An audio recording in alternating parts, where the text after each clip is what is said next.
Ito po tayo sa Pinyas Isla Subdivision sa Caloocan City upang interviewin ng ilang kabataan na nakatira dito tungkol sa kanilang paboritong mga cartoon program.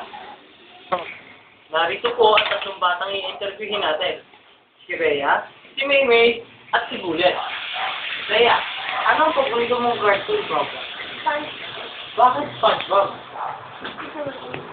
Anong paborito mong cartoon character? Si Sandy. Bakit?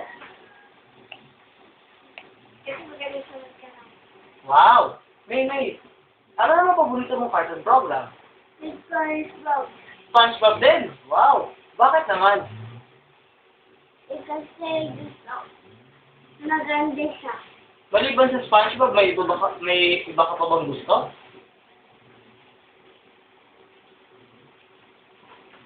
Wala na. Bullet, ikaw naman, ano naman paborito mong cartoon? Dora. Bakit Dora? Kasi mabait si Dora. Tapos? Tapos tinutulungan niya yung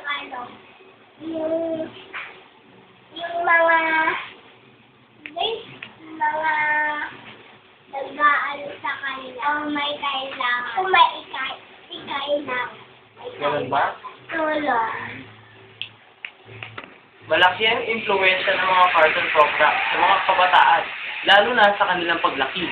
Kaya dapat sa ating mga magulang, bantayan natin mabuti ang kanilang pinapanood sapagkat maaari ito'y makabuti at maaari ding makasama sa kanilang kalusugan at sa kanilang pag-iisip. Ako po si John Carlagudo, nag-uulat.